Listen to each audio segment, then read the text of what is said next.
Porque o futebol, ele é um fenômeno extremamente complexo. Eu posso olhar, e eu acho que a sua fala foi pertinente, Rafa. Eu posso olhar para o futebol enquanto mera diversão, uma fuga da Sim, realidade, ou algo parecido com isso, assim como eu vou olhar para qualquer outro aspecto. Por exemplo, o cinema, a gente teve essa conversa aqui. sim, Mas eu posso olhar para diversas camadas do futebol.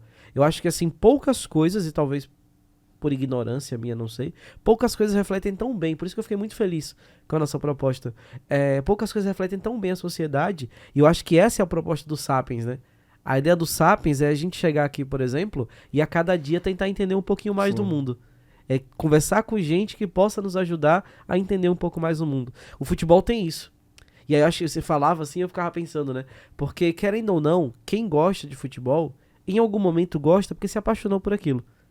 Talvez alguém sonhava em ser Sim. jogador, ou, por exemplo, alguém que trabalha como jornalista, em algum momento ele se apaixonou Ou pelo o pai futebol. Ou o influenciou pai, errado, como o meu me exatamente. influenciou a torcer pelo Botafogo. O meu pai foi o contrário, né? Porque o pai é flamenguista doente, tá? Pai, eu Inclusive, tô brincando, ele vai não, assistir, eu gosto de ser Botafogo. não conseguia falar com ele depois do jogo de ontem, ainda tá, ele tá incomunicável, eu tô até com medo disso. Mas, assim, lá em casa todo mundo saiu corintiano, exceto meu pai, que é flamenguista doente, então meio que a magia dele funcionou mal ali. Sim, Mas, assim, a gente primeiro se apaixona. E depois de se apaixonar, você começa a perceber outros aspectos. sim, Por exemplo, você elencou muito bem, né? Você jogou diversos pontos que a gente pode. Eu só vou catar aqui algumas questões que você havia comentado. Porque o que eu observo é que. E aí eu queria começar por algumas questões, alguns temas que eu acho que podem nos ajudar. O Brasil é um país, cara, historicamente desigual. O Brasil é um país que cresce, sim, felizmente cresce, é um país riquíssimo em cultura, é um país riquíssimo em produção industrial, vira e mexe nós estamos entre os principais PIBs do planeta, só que infelizmente é um país onde existe concentração de renda, porque o grande problema do Brasil, aí me permita já o esclarecimento, não é a desigualdade, o grande problema do Brasil é a pobreza. Desigualdade e pobreza não necessariamente andam uhum, juntas. E aí, mas é temas para outro podcast. Mas o que eu queria que a gente percebesse é o seguinte: como na verdade, muitas vezes, a imagem do futebol tão difundida, ele pode se transformar, querendo ou não, na única possibilidade daquele guri mudar a vida dele.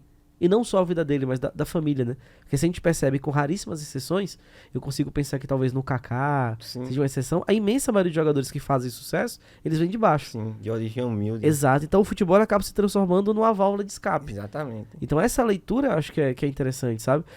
E aí você tocou num ponto, principalmente na história do Vasco, que você havia sim, colocado, nessa origem do futebol. Se a gente pudesse falar de uma questão. Porque o futebol. Parece até aquela pergunta de um podcast anterior nosso. O futebol ele sempre foi pra todo mundo? ótima questão, inclusive você antecipou algo que eu queria até puxar, veja que curioso, e aí dá até para entender por que o futebol, digamos, se tornou quase que uma espécie de, sem arrogância, mas de sinônimo de Brasil, Sim. futebol Brasil, Brasil futebol, até por conta dessa questão social. Quando o futebol surge, e aí é até complicado a gente datar. Enfim, eu vou falar aqui de futebol enquanto futebol moderno, porque você sabe que sempre Sim. quando surge alguma coisa fica aquela também mito das origens, os incas, os maias, enfim, eu vou falar o futebol, Inglês. futebol inglês, ele surge ali, também algo complicado datação, mas enfim, tem quem diga 1848, a FIFA considera futebol moderno 1863. E aí, o futebol nasce como um esporte das elites inglesas. Jovens ingleses praticavam futebol em escolas, ou seja, eram jovens ingleses brancos que praticavam futebol. E quando eu digo elite, entenda aquela elite aristocrática Exato. inglesa mesmo. E aí já começa aquela questão de a gente perceber é, como o futebol também é influenciado pela sociedade. Né? Se a gente pegar, por exemplo, desse final do século XIX, vamos botar assim, de 1860 até 1900, esse futebol, digamos, emergente na Inglaterra é um futebol fechado, um futebol dessa elite branca inglesa. Porém, a gente não pode deixar de falar de algo que acontece já nesse início do jogar bola, digamos assim. Com o passar do tempo, o futebol ele passa a se difundir também nas camadas mais populares, principalmente na camada operária. Exato. Digamos que os pais desses jovens ingleses percebem que o futebol pode ser muito bem um lazer operário, até porque mexe com a questão da biologia, de manter o operário com um corpo bom para o trabalho, para a indústria, né?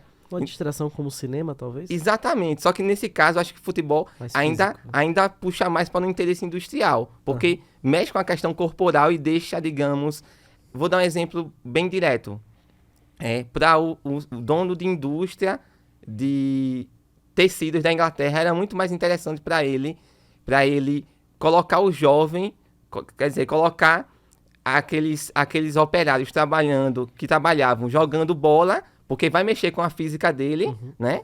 Do que necessariamente deixar ele sem ter um lazer, porque ele poderia muito bem beber e fazer alguma outra coisa. Então, até o Bakhtin trabalha, né, que essa ideia de circularidade cultural. O futebol, ele nasce, Do anarquismo? isso é da circulação de ideias, tipo, e também de práticas. O futebol nasce como um esporte de elite inglesa, e aí com o passar do tempo, ele se torna um esporte também que vai chegar na classe operária. E aí, já puxando para o Brasil, vai acontecer um fenômeno engraçado. O futebol, ele chega aqui no Brasil, né? Tem também todo um debate, mas supostamente chega aqui em 1894 com um inglês Charles Miller. chamado Charles Miller, que ele traz chuteiras e bolas.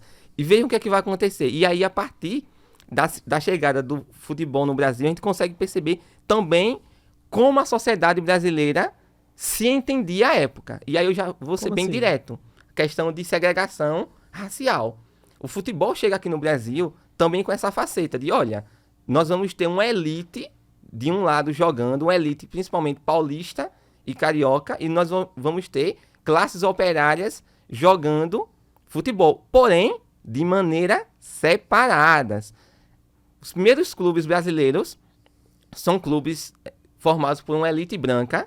Inclusive, se você for olhar até os nomes dos jogadores, os nomes dos jogadores do Botafogo na década de 10 eram aqueles nomes tudo muito bonito, tudo nome de elite, sabe? Aquele nome bem Estrangeiro. classudo, bem estrangeiro mesmo.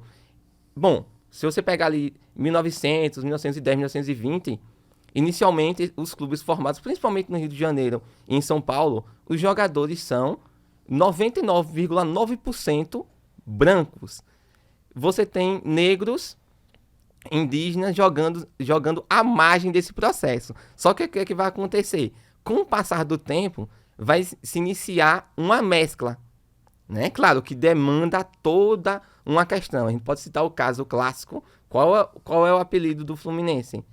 Pó de arroz. Pó de arroz, é. Porque o Fluminense percebeu com o passar do tempo. E o Fluminense é um time, na época, totalmente de elite. Tanto é que o mascote é um cartola, é um cara vestido como um aristocrata, né? Acho que o Flamengo também tem isso. Sim. E aí, tipo, vejam, o time do Fluminense todo aristocrático. Só que com o passar do tempo, alguns jogadores negros passaram a jogar num time, só que por conta justamente do racismo, eles tinham que passar um pó de arroz no rosto para fazer um processo de, digamos, embranquecimento. E aí você já percebe como isso reflete a sociedade brasileira do momento. Um outro aspecto, pegando a questão do Vasco. O Vasco tem, entre um dos seus grandes louvores de formação, o fato de ter sido, se não o primeiro, tem todo um debate em torno disso, mas se considera o primeiro time a aceitar jogadores negros em seu elenco. E aceitar, digamos, aceitar mesmo, sem nenhum tipo de maquiagem, de exclusão, digamos, de menção, né? E aí, a gente já percebe como, por exemplo, o futebol, com o passar do tempo, principalmente a partir dos anos 30, ele vai deixando de ser, aqui no Brasil, esse esporte de elite, e ele passa a puxar esse homem pobre, negro, indígena, e já dentro desse processo que você mencionou, de, olha, eu não tenho muita chance socialmente, né? Então vou buscar nesse esporte, nessa prática, uma forma de crescer na vida. Quem são os primeiros ídolos brasileiros do futebol? Você pega Friedenreich. Friedenreich, né, já na década de 20, ele era, se não me engano, filho de negra com alemão. O primeiro ídolo brasileiro era o Neymar da época. Ele, né, tem até o debate que ele teria feito mais de 1000 gols. Quem é o craque brasileiro da Copa de 30? Leônidas, 38, enfim.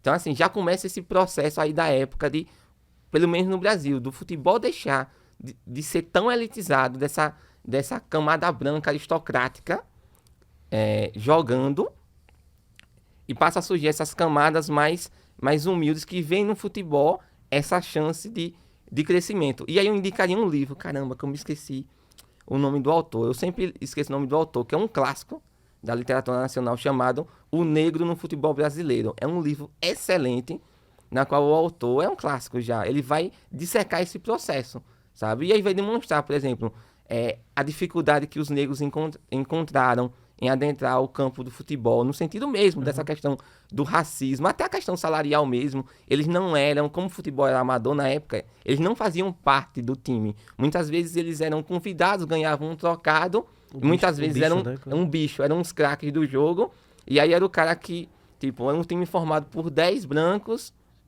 time titular, 10 brancos e o craque atacante negro. Esses 10 brancos eram filhos da elite, né? Praticavam outros tipos de esporte, como, por exemplo, hipismo, enfim, outros tipos de esporte, estudavam, e aquele atacante craque negro trabalhava numa padaria, entendeu? Era um industrial brasileiro. Então, aqui no Brasil, já a partir da década de 30, a gente observa o futebol como esse, digamos, campo de sonhos da tentativa de crescer na vida para quem historicamente sempre foi marginalizado. Não que isso não vá acontecer em outros países, isso acontece, inclusive até hoje, né? Não é só questão aqui do Brasil, mas a gente já observa esse processo já ali na década de 30 no nosso país, não precisa nem dizer, né? Se você for montar um quadro dos maiores jogadores de todos os tempos do Brasil, eu diria que 90% deles eram de origem humilde e negros. Bom, você vai falar do nosso Edson Arantes do Nascimento, né? Que, inclusive, eu faço uma crítica. O brasileiro é meio rancoroso com seus ídolos. Com né? certeza. Pelé, eu acho Pelé muito maltratado aqui no Brasil. Talvez a gente só tenha a dimensão de quem foi Pelé quando, infelizmente, ele partir dessa para melhor. Pelé, ele não foi só o maior jogador de todos os tempos. Ele revolucionou o futebol. A gente pode apontar Pelé ali já no começo, finalzinho dos anos 50, como um jogador atleta. O que a gente valoriza hoje, por exemplo, em Cristiano Ronaldo, enquanto um atleta, não só um jogador, o cara que trabalha, físico o tempo todo. Pelé era aquilo, nos anos 50. E a gente tá falando de uma época onde não tinha um maquinário, digamos, de academia que tem hoje em dia. Né? Fisiologia. Pelé era uma máquina de treinamento. A impulsão que ele tinha, a capacidade de chute com duas pernas, e tenho isso em mente. A gente tá falando de uma época em que a bola pesava 3 vezes mais, onde a chuteira não é igual a de hoje. A chuteira de hoje só falta falar e alisar o pé do jogador. Então, assim, Pelé, ele não foi só o maior de todos os tempos. Ele foi um jogador, e reforço, negro, naquele período. Não só ele, né? Eusébio, dentre outros, que revolucionaram o futebol, até pela forma como trabalharam o físico, enfim. Né? E também a questão do marketing, né? Ele foi o primeiro, né, assim, a ter esse tipo de contrato. Sim.